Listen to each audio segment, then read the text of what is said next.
નમસ્કાર ખેડૂત મિત્રો, S2H વતી હું યશ વઘાસિયા અનુભવોની વાર્તામાં ફરી એક વખત આપ સૌ ખેડૂત મિત્રોનું હાર્દિક સ્વાગત કરું છું।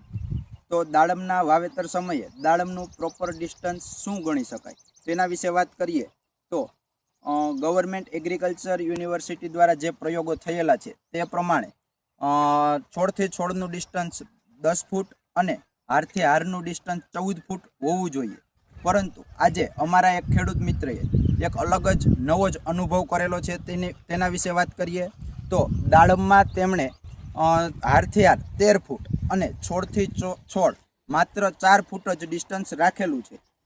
હવે તેમાં આપ જોઈ શકો છો કે છોડનો વધારે પડતો ગ્રોથ થવાથી અત્યારે પ્રોપર એર સર્ક્યુલેશન અને જે ન્યુટ્રિશન અપટેક થવા જોઈએ તે પ્રોપર રીતે થઈ શકતા નથી, જેના હિસાબે ફ્લાવરિંગ અત્યારે ઓછું લાગે છે।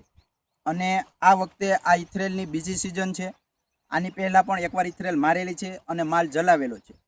ખેડૂત મિત્રનું એવું કહેવું છે કે જે પહેલીવાર જ્યારે પ્રોડક્શન લીધેલું હતું ત્યારે કોઈ પણ પ્રકારના પ્રોબ્લેમ આવેલા નથી, કારણ કે ત્યારે છોડની ઉંમર અને ગ્રોથ બંને ઓછા હતા। પરંતુ હવે આ અનુભવમાં આગળ અમને જે કંઈ જાણવા મળશે તે અમે વિડીયોના માધ્યમ દ્વારા આપ સૌ સુધી પહોંચાડશું। તો કૃષિને લગતા આવા જ વિડીયો જોતા રહો, જાણતા રહો અને આપની ખેતીમાં કંઈક નવું અપનાવતા રહો। Thank you.